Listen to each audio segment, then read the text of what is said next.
What's up, guys? We're gonna do a little bit of a field trip today, and because we always see stuff online about, does my logo look good? What do you guys do for truck wraps? How's my yard sign? Stuff like that. In reality, everything that you put out there speaks directly to what your brand is and what it represents. So we're gonna walk through some of the neighborhoods here in Charlotte, see if we can't find some contractors and stealthily critique the hell out of them to see if what they got going on makes sense. Let's go.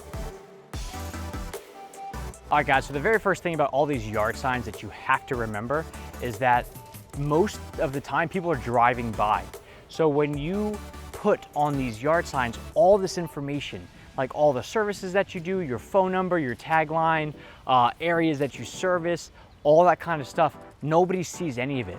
Because what they're doing is they're actually driving by, and it's tough to actually get all this information all at once because they should be focusing on the road, right? Just like with billboards, how we talked about that one before. So make sure when you're actually gonna be putting a yard sign out there that you're gonna have something basic, more just like a name and a phone number, or a name and a website, or something like that, where it's just super simple. Another thing is you have to really understand how expensive of a service are you.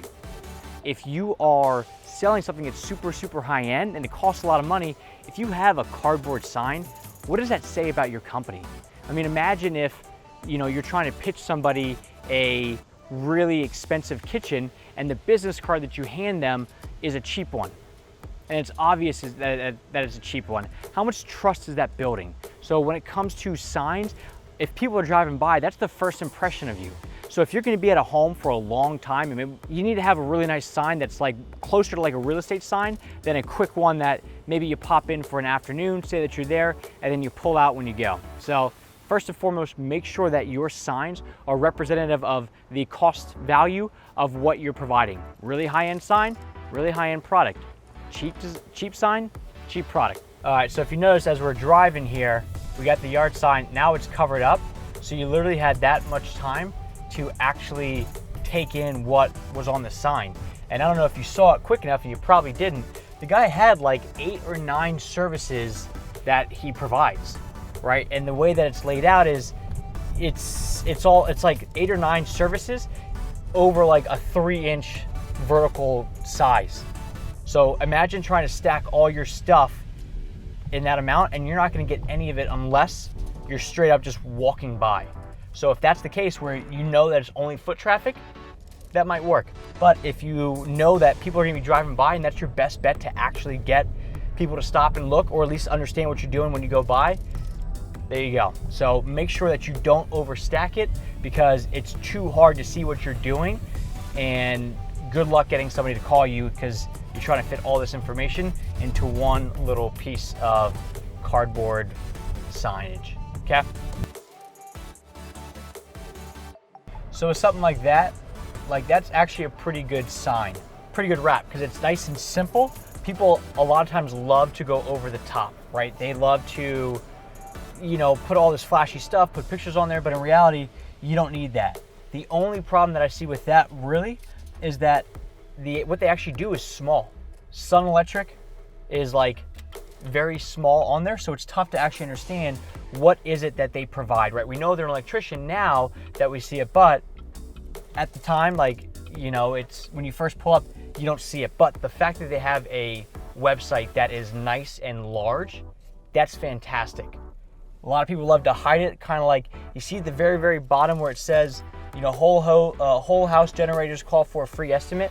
Like, that is not what their main goal is, hopefully. Hopefully their main goal is to get people to the website because it's so large and out there. And the small one is just like maybe if you're stopped at a light and you see them, but in this case, having a nice large website will do you wonders, and then hopefully the website is good to go. And then it has a nice transition from, oh wow, they're in my neighborhood, to, oh man, they have a good website with lots of reviews. I'm happy, let's go ahead and give them a call. So truck wraps, super important. Keep them simple and make sure people know exactly what you do, what the name of your company is, how they can contact you. Those are the big 3. Let's keep driving and find something else. But you see in a neighborhood like this how important signs really are, because if you noticed, even though we just sat there and said how that one person's sign had too much stuff on it, there was still a sign at the house, and then if within a block the exact same sign was somewhere else, so it just shows they're everywhere. Now, here's a really good example. You see that sign right there? Tri-Square General Contractors, right? That is a cardboard sign for a contracting firm, which contracting as a whole, as you know, is expensive. One house over, check out that sign, that general contracting sign. So with a sign like that, that sign looks great, right? It's professional, even though, because I walk these streets every single night, even though it's cardboard, it's a cardboard sign. The way that it's laid out between those two posts with a nice, probably faux copper top on it, it's like, it looks way different. So as neighbors, you gotta imagine that they're talking to each other on, oh, you know, I see you have a contractors, you know, coming over, you have a nice sign, what are you guys doing for your project? Oh, who are you using? And I'm sure price points of those two contractors are probably very different, because one spends the money on signs like that and one just has like a cardboard with like a plastic, you know, fork in the bottom that sticks right in.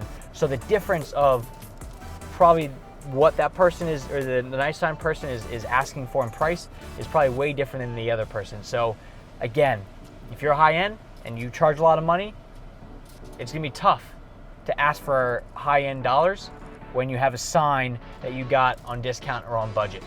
All right, just like with a truck, if you show up and your truck is rusted, tailgate doesn't work, same deal.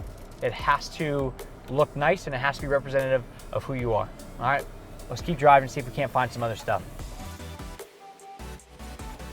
Okay, this right here is an example of a fantastic truck. All right, it's unbelievably obvious what they do. HVAC. Okay, you know their name, you know how to get a hold of them, which is their number.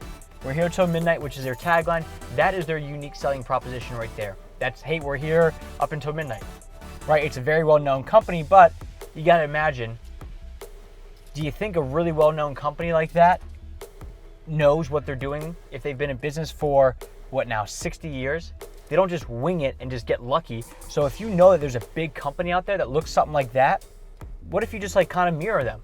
Do something different, but if something simple like that works, why would you change it up? Do you see any pictures on that truck? No. So you don't need to put a picture of a generator on a truck. You don't need to put a picture of an AC unit on a truck. Just leave it simple like that. And that right there will do wonders for your brand. All right, so we've got a box truck coming up and we'll see what they got. Look at that, super simple. All right, I have literally never heard of that company in my life. Behringer Services, BehringerServices.com, I'm pretty sure was the website. And I literally saw that as I drove by, because all it said was Behringer Services, landscaping, their phone number, and their website. Didn't tell me hardscapes, softscapes, mulching, edging, all this stuff, because let people, you know, bring up what you do in their own mind. Meaning, you don't need to tell them literally every exact thing that you do, because people know, they know what landscapers do for the most part. And by you listing everything out, it again just creates clutter. And the more clutter you have, the harder it's going to be to convince people that you keep the process simple, because you're already starting off by showing them that the process is hard. So keep it simple and do that with all your branding. So what you'll notice is, as we drive by FedEx, what do they have? A name, a website, a phone number, and their logo. Okay, now up here, what do we got? We got the United States Postal Service, we deliver for you, and a website. DHL right there. I know I'm making you go all over, but literally all these like moving companies and shipping companies and things like that, like, yes, they have a brand, and yes, you know who they are, but they keep it simple on purpose, right? Like, does FedEx need to show you a bunch of pictures of boxes?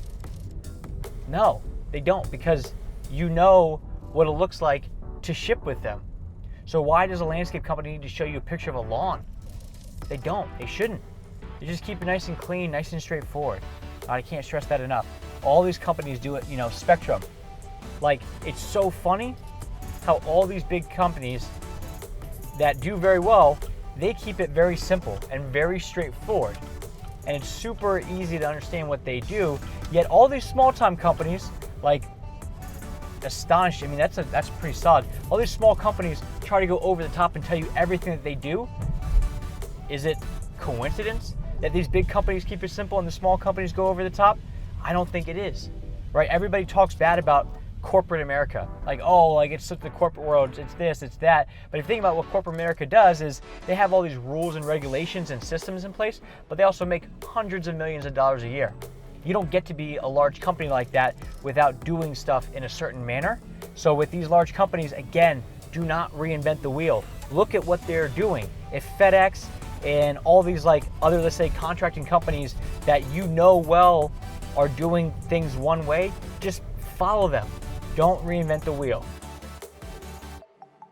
All right, so now we're gonna go ahead and we're gonna head back and we're gonna go over some just basic logo stuff, because I see this happen all the time where people, and contractors specifically, ask others, hey, what do you think about my logo?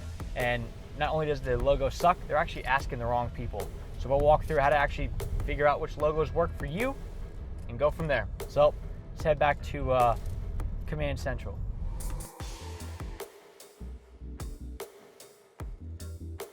All right, so now we're back in the office and we're gonna talk about logos. Stop asking other contractors. Stop asking just basic friends. Ask clients, people who have spent money with you, why they like logo A versus logo B. If you're thinking about rebranding, ask them what they like about the current logo and show them some samples of the new ones.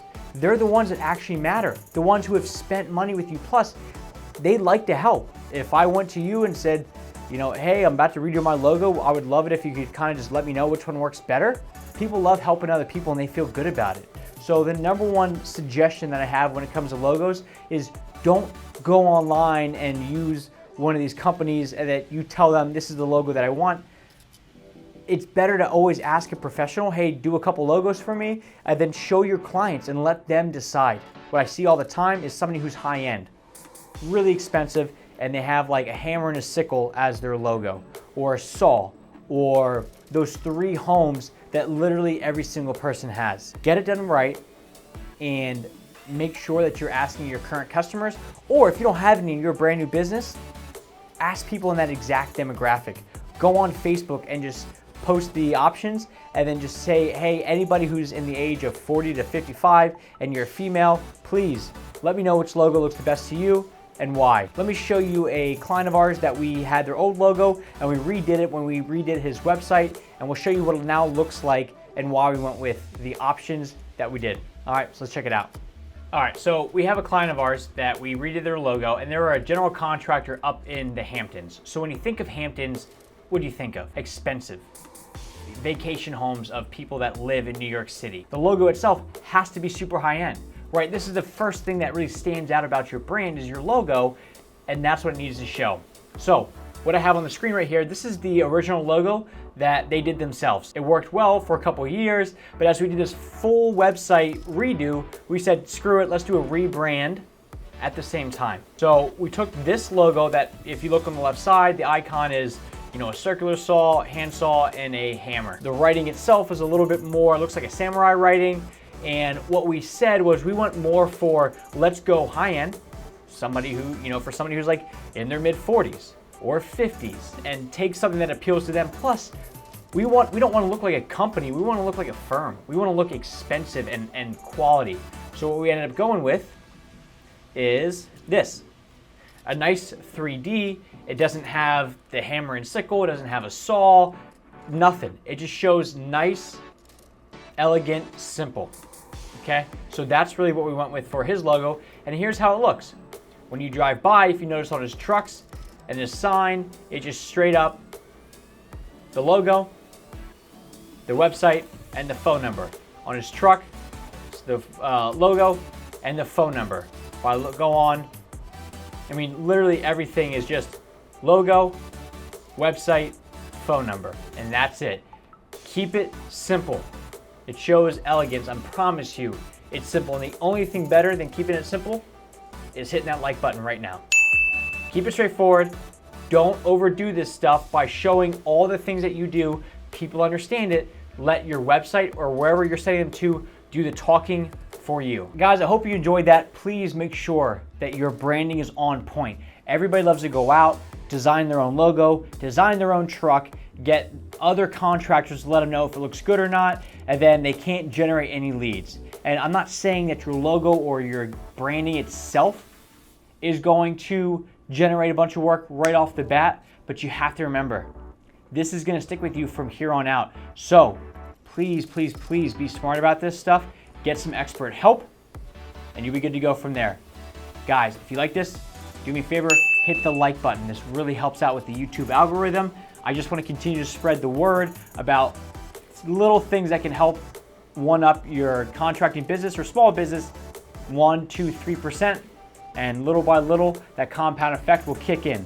So please like this video. It would mean the world to me. Thanks, guys.